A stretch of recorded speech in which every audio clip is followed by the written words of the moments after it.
The information expressed in the following podcast is intended for educational purposes only and was created by and belongs solely to Believe Limited and the Flow podcast and does not necessarily reflect the views of our sponsors. Please speak to your healthcare provider before making any medical decisions. Hello. Come on in. Please come in. If you can hear me in the hall, gather your snacks.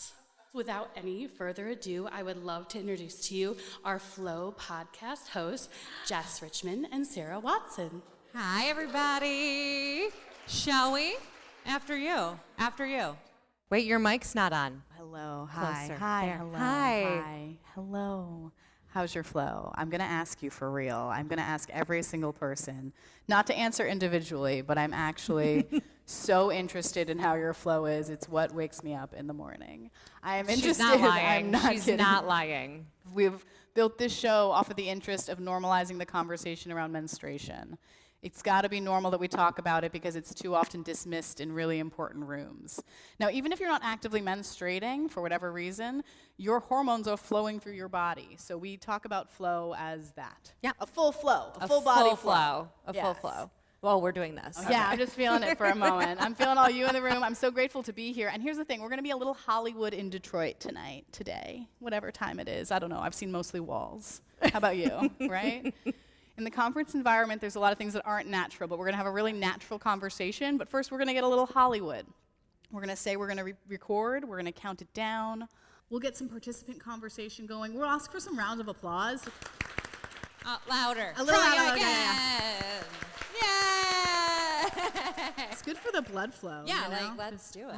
Okay. At the very top of every episode, I say, I'm Jessica, this is Sarah, and we want to know how's your flow. So the request is, would you all use your voices and say, how's your flow with us? I'm going to say, I'm Jessica, Sarah Watson, sex therapist. We're in a room of menstruators, and we all want to know. How's your flow? That was great. So you know what to do when the time comes. Are we ready? I think we're ready to Are start you ready? recording. How do y'all feel? We're so excited. I do want to share. Yeah. Jess and I just met. We've been doing this podcast together for 3 years. It's like Love is Blind. Yeah. And she's in LA, and I'm here based in Detroit. So this is very exciting for us. So if you feel it oozing out of our pores, that's why. That's what it is. Yes. All oozing. Yeah. Here, there. Discharge. Everywhere. It just happens. It's Yeah. part of life. Virtual participants, hi. Hi, virtual people. Hi, I'm Jessica. I'm here like every month with Sarah Watson, and this month, thanks to HFM, we are in a room full of menstruators, and we all want to know. How's your flow?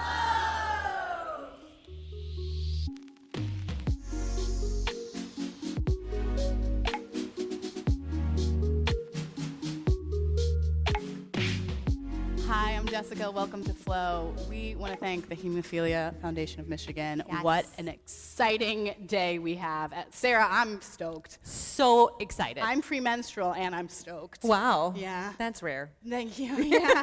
It's because I'm in a room with other menstruators. Wherever you are in your cycle, I say menstruators, people with the potential to menstruate. Yes. You may be in any place in a relationship with your uterus, but you're here in this room today. We want to know where you are in your flow. Does anyone know for sure that they are menstruating? By round of applause? No. Yeah, we want it. We applaud. If you are menstruating, I want to hear your claps. No? Okay. Okay. All right. All right. Hey, yes. representing some blood. Appreciate you. All right, and if you know, that's the first part of the menstrual cycle. What comes after that? Where's Sarah's at? Follicular. Anyone else by round of applause know that they are in the follicular stage right after? Nice smattering. Nice smattering. Great. Yay. And then follicular and luteal are broken apart by ovulation. Does anyone know that they're in like the day of ovulation? Anybody right now? Cool.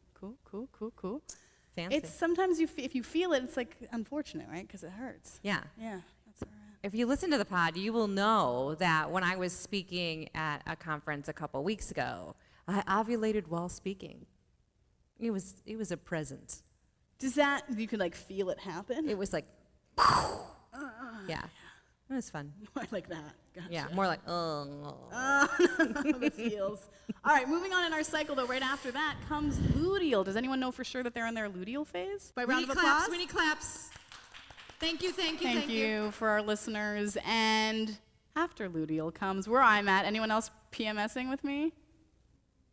Just me. all right. Okay, Yeah, cool. We included some that could apply to you no matter what phase you're in. That is Female rage. female rage. I love it. It's a specific brand of rage that we all must tune into. Menstruating rage? Should we change it to like, no. It says hormonal rage. Or that, yeah. Which is also. I mean. Anyone feeling hormonal rage today? Yay! There we are. There's the group. Now we've arrived. Now we're Great. here. We're good. Also, for anyone, no matter what phase you're in, anyone feel like it's extreme? Extreme? We're in a room full of bleeders and there's nothing extreme? Do you know what's interesting, though? That could That's be because interesting. we've been trained to think that it's not extreme. It just could be so painful that it doubles us over. But that's just a period. That's what you're supposed to feel, Sarah. Yeah, disagree. Shocking. Well, thank you for your participation. We're going to have some more in-depth convo about what menstrual reality means to those in our room and some of our virtual participants. Yes. Yay, our right after people. this quick word from our sponsor. This ad is brought to you by Von Vendi, Von Willebrand Factor Recombinant. Hi, my name is Nicole. I didn't always feel empowered to speak up for myself or ask for the care and support I needed. Becoming part of a community and hearing other people's experiences helped to change my perspective. That's why my deciding factor is making my voice heard. To hear my story and access other helpful resources, drop by Von Vendi, that's VonVendi.com/patient-stories. Welcome back to Flow. Welcome back to the room. We want to get a combo going first with our virtual participants. Yes. Here at the conference for Yeah. women and teens, we have a wonderful room of virtual participants. And yes, Christina. Hi. Hi. Perfect. Hi. Everyone say hi to Christina. Hi, everyone. Hi. So we'd love to hear about your journey on menstruation. Like, when did you first get your period? What happened? What's your experience? I got my first period, I don't know, middle school. I must have been 8th grade. It was heavy. It was long. It was horrible. It was, even back then, it was 10 days plus. And when I first complained about it to, the doctor, he said, oh, you're at that age now. You're pull up those big girl panties and just learn to deal with it, because all women deal with it. And I spent my whole life just kind of dealing with it. As I got older, it got longer, despite being on, IUDs and birth control, until, my mid 40s. And I found out that I had bleeding disorders and eventually pushed for a hysterectomy. What did you suffer through? Like, tell us a little bit. Like, what was your, from starting your period to your mid 40s, what was that like for you? What did that look like?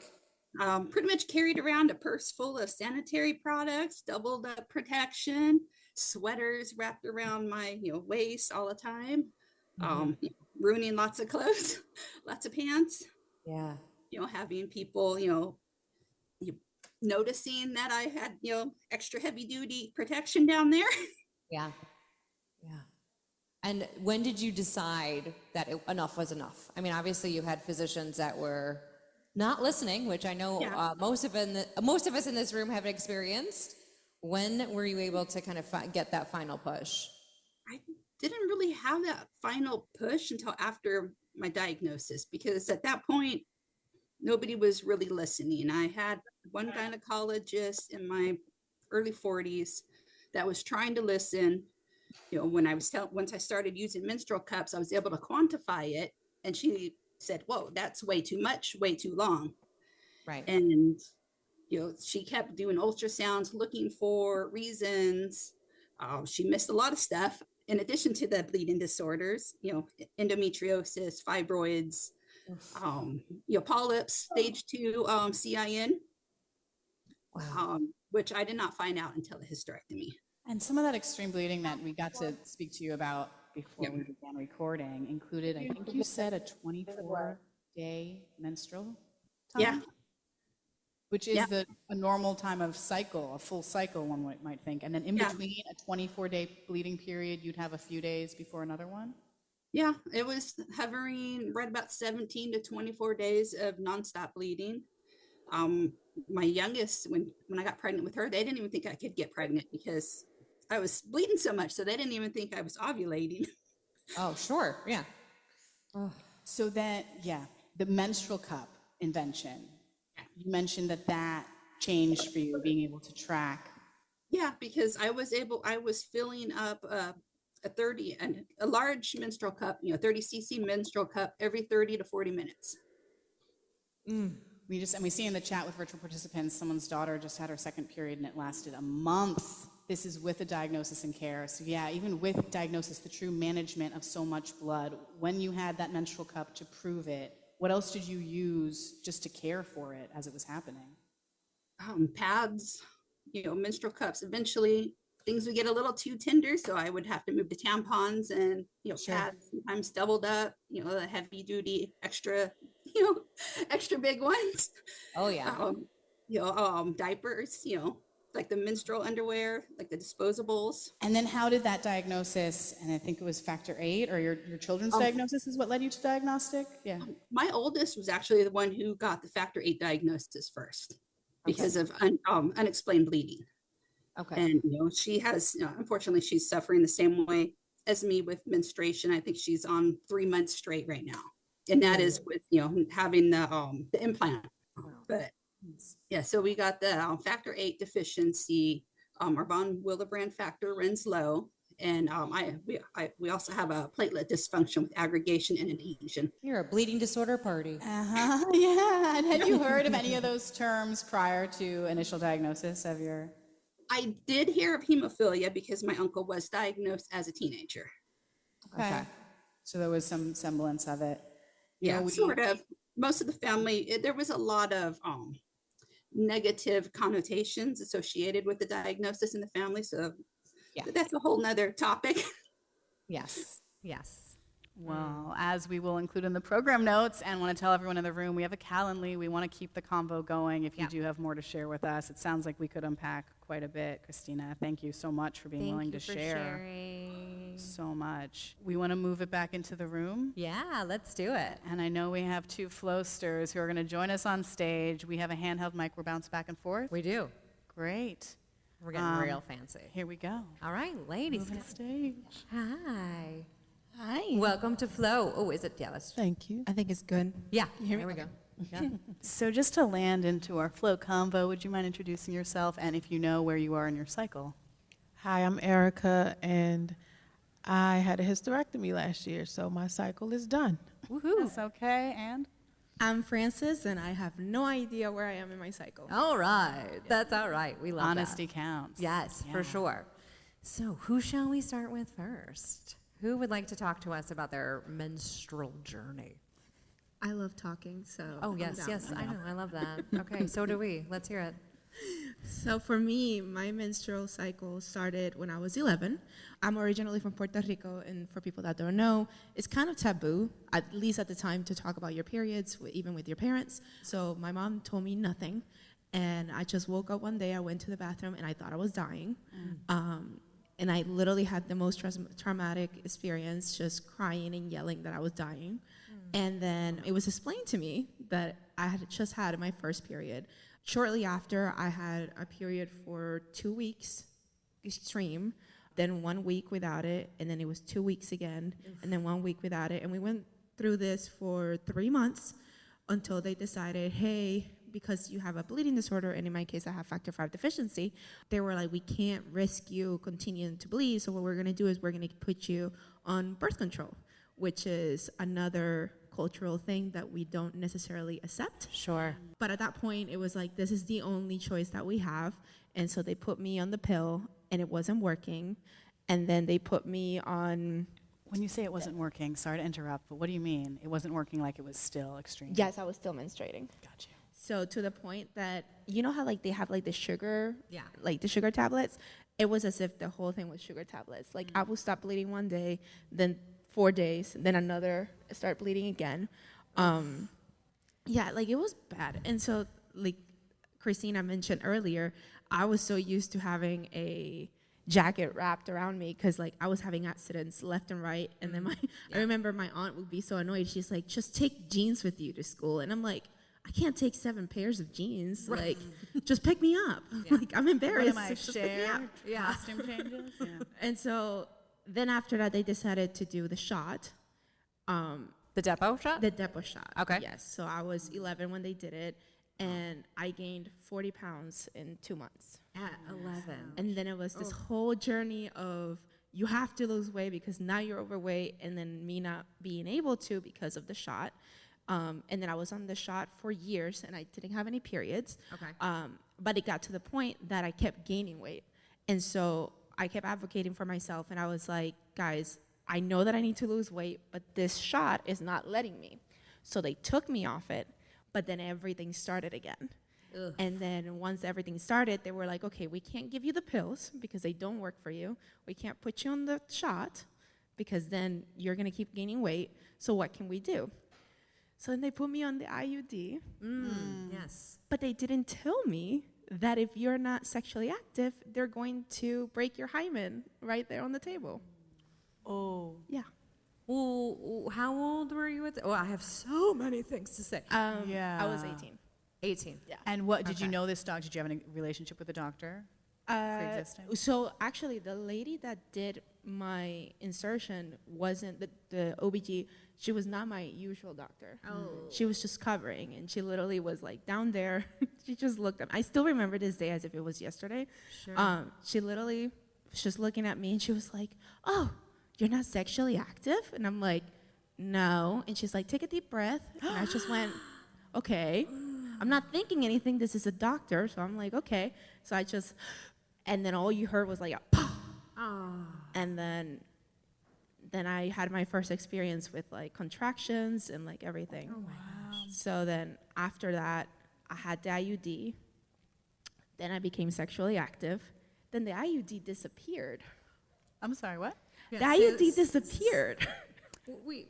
Back to magic. Yeah. Right. What do you mean it disappeared? I mean that to this day, they've done all types of studies. Did you They've never reconstitute found it into your body? Did you like absorb it? Their guess is that at some point when I went to the bathroom, it came out. Yeah. Because they're just like, we can't find it inside of you. We can't, you didn't see it, so it's just maybe someday it came out. But what was interesting was that after that happened, once I became sexually active, my periods balanced. And it like confused the OBG. She was like, what do you mean? And I'm like, I like my periods are now monthly. And that's how it was from the age that I was 18 until I was 28. So for 10 years, I didn't need birth control. I didn't need anything like that. And then last year, all of a sudden, I started having clots the size of fists come out of me. Oh my gosh. And it was a very freaky experience because for a lot of us, we're told, and it's true, like we don't clot, but during periods, like my mom, she used to tell us, well, if you clot, it's less blood, so it's okay. That was the perception, because it's like, well, if you have one clot, that's better than having all of this flow coming out of you. But obviously, like, it came to the point that it's just like nonstop. So then this year, it happened last year during like July, and I asked about it, and I said, can somebody tell me what's going on? Because this is not normal. Right. They're like, well, you have a bleeding disorder. You're like, yeah, no kidding. Yeah. And so the thing with me is like I have factor V deficiency, which is very old, like it's an ultra rare, but there's another there's a factor V Leiden where you overcoagulate. And so for many doctors, whenever they heard that story, they were like, oh, it's because of your bleeding disorder. And I didn't realize that they were confused as to like, they're not talking about my bleeding disorder. They're talking about the other one. And so that happened. Then for some reason, it got stabilized on its own, and then it started happening again this year. So for 3 months, I had a period, and it was nonstop. And again with with fist-sized clots. Yeah, with fist-sized clots coming out every single day. Oh my God. And so it got to the point that they were like, we don't know what else to do. So they put me back on the IUD. And now I don't know because I don't bleed, but then I also not bleed, if that makes sense. Like there's days where I'm like, am I spotting? Like what is happening? Yeah. So I'm like, I don't really know what's going on, but it's been about 2-3 months that I've been with the IUD and things have stabilized for now. Wow. Well, thank you for sharing all that. What Holy a cow. journey. Yeah. Wow. I mean, I'm just actually back to interaction with round of applause. Has anyone else found that an IUD has been helpful in your extreme experience? By round of applause. We know that I'm a huge fan. This is Yeah. Okay. And okay. who's had trouble? Who's had trouble with IUD? Clap, By clap, round of clap. applause, if you don't mind, for our listeners. Yes. Yeah, very factual things. Yeah. Okay. I have never experienced an IUD, so the idea of it disappearing or just coming out sounds like something they'd be like, don't, no, that's like a tale from a thing. It's like, no, it's real. That's happened. That has happened. It is rare, though. It's rare. I don't want to. I know. Mine's So is a woman still with 2 vaginas, and we had that on Flow Season 1, That's you true, know? that's There true, are that's true. extreme things, but it's like the idea that we just don't know. Yeah. That just to be aware, it might be that one case that's unusual and extreme Right. that you're dealing with. If you can feel it in your body, if you know something's not where you need it to be in your balance, maybe sex is going to help. Sounds like it's, maybe something's going to help with balancing It hormones. did for a while, so. Maybe just not knowing means there's more to learn. Yeah. There's more to learn. Yeah. How about you, Erika? sweet Erika, your journey of knowing? So my first period was, I was maybe 12, 13. Okay. And same with Francis. My mother never, ever said anything about what to do. Here's this, here's that. Nothing ever was said. So I was thankful it happened on a snow day, so there was no school. Yeah. But I woke up just feeling bad, and I went to the bathroom like, I don't know what to do. So I just rummaged through the bathroom cabinet to see what I could find. Yeah. And I just used pads, and I didn't know what I was doing. And I didn't feel comfortable enough to even tell my mother because I felt like she wasn't comfortable with telling me. So I called my sister. I'm like, I don't know what to do. And, so she kind of talked me through the process. But we didn't know hemophilia was in our family at this point. Okay. So for us, it was just normal. And so as time went on, I was just at school, and I went to a small Christian school, so it was more like a family. So I would be like, let me go to the bathroom. I need to change my pad. And my friends were like, you're still on your period? And I'm like, yeah. So I just thought that was normal because nobody knows other people's period situations Right. if you don't really talk about it. And so in my household, it just wasn't something we discussed. I don't even think I told my mother that I came on my period. But eventually I was like, yeah, I'm going to need some pads or something, Yeah. and that was like the extent of it. There was no conversation. I didn't go to the doctors. Like, that wasn't what she did. So it was never a doctor visit. You just kind of figure it out. Yeah. And, so it would just get worse. But for me, it was normal. But I just remember making these. It was like a diaper.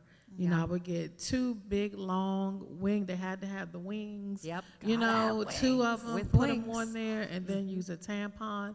And about every hour and a half, I was like, I need to go change, really much change my diaper, really. Yeah. But, and that was just normal for me. And, it was hard trying to, wear clothes that you want to wear, but people can see your pads sticking out, and it's like, it was just rough, but none of my friends could relate. And so that made me feel like, okay, something's different, but I didn't know, still no hemophilia was in our family at that point. So I had no idea. So I just dealt with it. And so after hemophilia was found in our family, I was still a teenager. Okay. So it wasn't known that I was a carrier. My nephew was born with hemophilia, so it was more my sister's side. We didn't know how it was genetically transferred or whatever. So we just still didn't know much about it. And so even after I had my first son, who's 25 now, by that point, you just feel like it's normal. So Yeah. you don't know anything. Even when you tell your doctors, I have hemophilia in my family, my son might have hemophilia. It was just kind of like, we'll deal with that later. Yeah. You know, and it was never about me. But every time I had a child, and I had 4 kids, and I had the same OBGYN, and she's like, you're having it Erika style again. And that was like a bloody mess. But, you know, it was just how she saw me. There was no questions about, you know, have you gone to hematology? It was never that. So I never knew to do anything about it. Sure. How would you? I mean, if you don't have those support people that are like, hey, wait a second. And you would hope a physician would be that person. I think she didn't know much about it herself. No, which unfortunately is typical. Yeah, which that diagnostic journey for your nephew was the first one in your family to identify it? Yes. What was that first diagnosis like? Well, with him, he was born, we didn't know it was in our family, and he got one of his shots, newborn shots, and he just turned pale. So they were like, something's wrong, and then they kept testing him for all these different things, and then finally they did a hemophilia test on him. Great. And it was discovered. But then we still thought it was like a genetic mutation, a spontaneous one, because we didn't even know what that was. Sure. So even when I started having children, we didn't know it was in our family. And had you heard of hemophilia at all prior to that? Had you heard about it in media or in the world at all? Anything? No. Yeah. Sexual education, blood function or education is significantly lacking. I'm curious, with your children, are any menstruators? No, I have 3 sons and then a daughter. She has not started yet, but she's not a carrier. So that's going to be different for me to try to, it's a good difference, but I have to remember that she's not me, and it's going to be much easier for her. But I don't even know what that looks like. So I'm going to look into, you know, some things so I can explain it to her where it's not scary, like if somebody might have explained it to me. Right. But she won't need that. So that's a good feeling. Yeah. Oh. Sure. And the period products available now. Yes. Wondering, Totally considering, yes. versus the ones you hand make, with found materials. Have you, what have you to say, I guess, about period underwear and sort of the advancements in the cup? I mean, it's great. Like I said, I would make my own diaper, but sometimes, you know, it was like, I need something more than this. Yeah. But, you know, it was just one of those things that I wasn't used to talking about, so you don't know who to talk to about it. Yeah. And it definitely wasn't my mom. So it's like, who do I go to? And like I said, I didn't go to the doctors. Like, that wasn't her thing. She didn't take me to doctors. So it was kind of like, you know, I was always cold. I was always freezing. My fingernails would be purple, you know, and it was just like, oh, you're anemic, take some iron. That's kind of what she would say. And that was that. Always cold, yeah. We don't talk about that too much on the podcast, but that is a symptom. Symptom and part of the phase, right? Yep. Right after ovulation, there's a cool drop. Yeah, I think so. Yeah. But then just generally being a bleeder, you're always cold. Yeah, the anemia. I was going to say, round of applause. Anyone else identify as anemic in here? Anemia. All right, there we are. Here, the whole gang. Yeah. Me too, yeah. And it's so funny. I know we've had, one of our clinicians had mentioned it would be like being a little diabetic to be a little anemic. You wouldn't just like a little bit take your insulin, how important iron is, but getting someone to do the blood test in order to say, yes, that's what I'm going to need to have my brain fog go away, to have full cognitive abilities, like just what we need to put in our body is so significant. Has there been anything when you were not only managing with the diaper, but managing the pains and the feelings of it? Is there anything else you used? Same question. For the pain, you know, you just get used to it. I would just pop Advil. My mother would buy Advil, and I would take them. And that's kind of how it would be. A lot of, you know, missed school days and stuff like that, but never, let me take you to the doctor and get checked out. So I just dealt with it, and as I grew up, I just learned to deal with it. That's the endurance sport of being a menstruator is the learning to deal. Because while we all want a world where there's more access to care and more options, we're dealing with a lot of lack of research, lack of convo. That's why we're so thankful literally to be in this room. We've had this time just to talk about menstruation. It is still pretty rare. Yes. Did you have anything you wanted to share for what you used to manage? So for me, my mom, I'm like talking about my mom so much, she's probably gonna be like, Frances. But yeah, like my mom, since she knew that I could only take Tylenol, she was very particular about when she would give me Tylenol. Just because it can cause, like other side effects. So that's how I was raised. So when I was in extreme pain, my solution was hot showers. Oh, yes. Like that was, and still to this day, it's hot showers. And it feels so nice. And then like, what's the other thing? Like hot pads? Yes, like a heating pad. Heating pads, Yeah, thank you. sure. I was like hot pads. Yeah, close. But yes, like heating pads. And then later on, and obviously it depends on the state that you're in, but weed. Yeah. Oh, THC, for Yes. sure. Yeah. Yes, But depending on the that's, state. those are you're the in. only three things that have worked for me. Okay. Yeah. Yeah, it's depending on the state you're in. There's legality based on the processes your body might need, based on the treatments you might have access to. It's an important thing that we continue to address on other episodes. If anyone ever wants to talk about that, we're here for it. Yes. But considering the room we're in right now and these two amazing flowsters who have shared their story, I think we have time just to see, does anyone have a question for them about their experience that we can offer clarity on or curiosity? Yeah. Sherry? Sherry. Yeah. Erika, and you don't have to answer.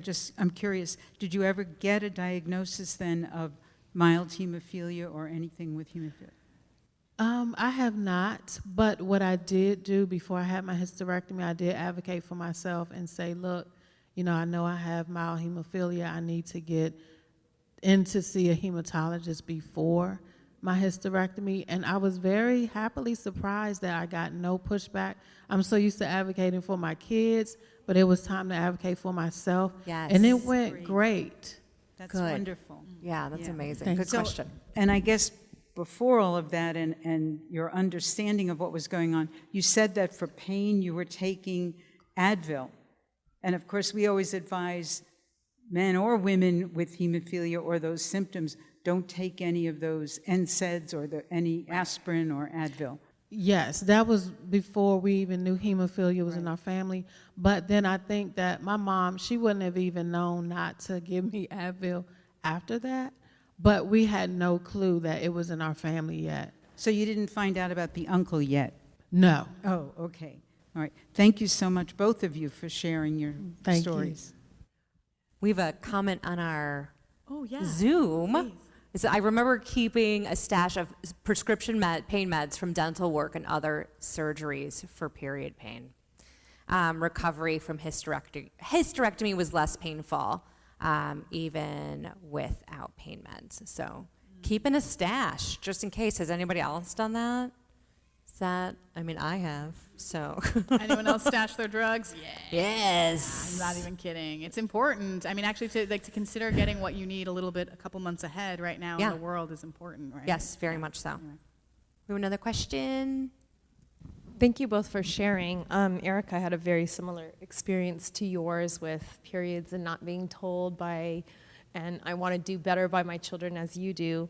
But I was going to say you should definitely look at the Foundation for Women and Girls with Bleeding Disorders. There's a lovely 4-minute video on there explaining the whole process. So maybe that would be a good resource for you, for your daughter. And I'm hoping that'll be a good resource for my daughter as well. So, thank you. And good luck with all of that. Thank you. Other questions? Ooh, someone's talking about their pain on Zoom. So let's hear. So sometimes the pain is unbearable. I can explain it best as feeling like electrical shock through my body. The best I can do is wrench in pain. Ooh, I got the ship. Yes, we've got definitely a lot of nods here. Yeah, to understand suffering. We'll come back to that. Hi, how you doing? Yeah. My question, was your hysterectomy because of your bleeding or was it because of something else? No, I had a total pelvic floor prolapse. Everything was falling out. So, and the recovery was great. And my surgeon, which happened to be an African-American man, he was so gentle and so understanding. And he's like, look, we have blood just in case anything happens. So it went great. It's amazing. I'm going to hop back to Zoom just for a second. It says, I'm so happy she said diaper. As a 27-year-old in this situation, I find it hard to explain the amount of blood lost. I have almost went to the idea of adult diapers, but I mentioned that to my doctor, and she looked at me like I had 6 eyes. What 27-year-old is wearing diapers? But I'm so afraid to attempt a period cup. Question is, will it overflow? I just wanted to say, Elizabeth, as a 29-year-old, I have worn diapers, and it's so nice.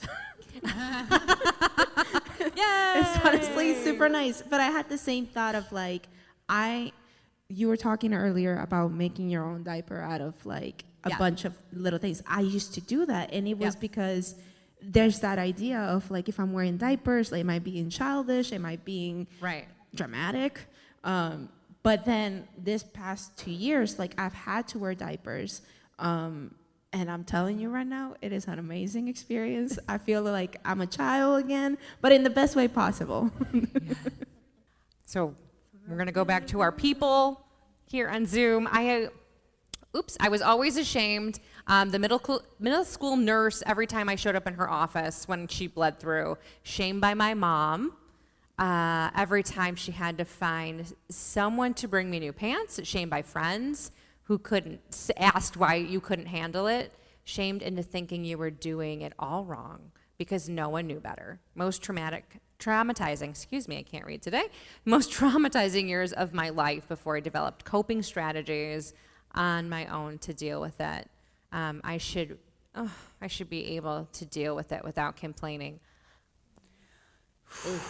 Okay, so first of all, it's so wild that we have a lot, generationally, there's only so much empowerment that a generation above us can give. Wherever you are in life right now, the generation that taught you about menstruation, there's only so much they could do, being raised as they were with a lot of repression against our reality. It's the way it is. It's so hard to look to comfort to the wise ones older than us, but to also know they're doing their best, but they don't know how they know. Right. I don't know, that's what I'm, right. Yeah, I think the question here too is what's normal anyways, right? We always talk about that, and obviously we have tools to look at, okay, how much blood should we be using? But for those of us who are, bleeders in the sense, I think it's a great question. Ashley said, we're all unique, we don't fit into a box. And then our friend Colleen said, normal to bleed postpartum for 6 weeks after the birth of my children. That's why the postpartum check is 6 weeks after. I was in my 30s before I found this out.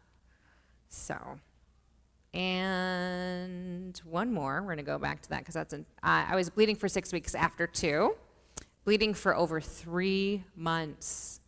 A doctor just treated it as I was normal, but transfusions were not done because of the AIDS risk. This was at the beginning of the AIDS epidemic. Oof. Thank you. For those of you participating online, and everyone here, these stories are so important to share within our community and the larger community, right? You all were here this morning when we were hearing how many people are undiagnosed, and that's part of my mission on OWN, and our mission on Flow is, right, go get tested, right? Ask and advocate for yourself. I know that's not always easy, but it's really important. And we also know that the conversation is the one tool we have to confront the shame that has maybe been handed down and is in existence, those who would shame.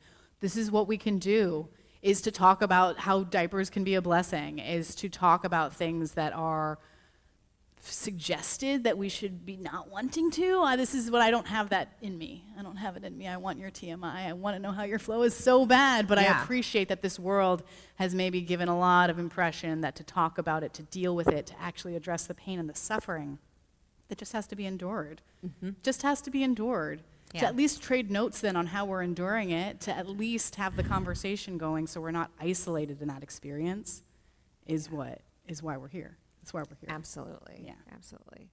I like this one too from our Zoomers, raised by a single dad. He pointed to the aisle in the grocery store and said, pick what you want. And that was the end of the discussion. There we go. I mean, glad you made it to the store, but still very sad.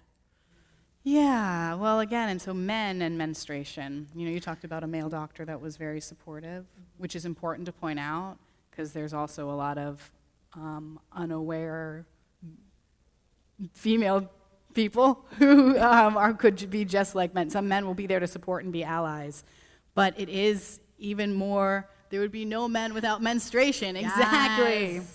I say that every time. I say that all the time. Thank you, Ashley. So true. Literally and figuratively, yes. And while there can be allies, I did ask some of our team back at Believe what I should maybe make sure is shared in the room, and it is a reminder, thanks to our non-menstruators in the room, but still it's a reminder to not listen to men about your menstruation. There can be great ones who are there to support, but to remember that you've got to listen to yourself first. Right. That was the call to arms. Yeah. And advocate. Shall we thank our guests? Yes, Thank you. Thank you so for this. much. Thank you for this cozy convo, and we are going to keep the convo going off recording. We're going to say a little thing before we go out. We want to thank HFM so much for having us, Sherry. Yay. Thank you so much for organizing. Thank you to Kada and Believe Limited for making sure we could get here. And speaking of Believe Limited, we have a very exciting announcement. We have an announcement that a new documentary is going to be coming out about women with hemophilia. For a while, people didn't believe that was a true thing. It's always been a true thing, but now there's a documentary coming out about it, and if you're interested in participating, we have a QR code. If you can scan it, fill out your info, someone from Believe Limited will get in touch with you to see how we can best include your story. So once again, there's a QR code for that. We'll put it in our show notes as well if you're listening. But before we do, don't forget to vote. Vote, vote, vote, please. We appreciate so much some games that we're going to play over here for our listeners at home. We'll see you next month on Flow. Flow is produced by Bloodstream Media. Big shout out to our creative director, Amy Board, and our editor, Kay Vermeil. New episodes of Flow will be available the second Thursday of every month. Hey, that's the day after I start menstruating. And thanks to our sponsor, Takeda, for their support of Flow.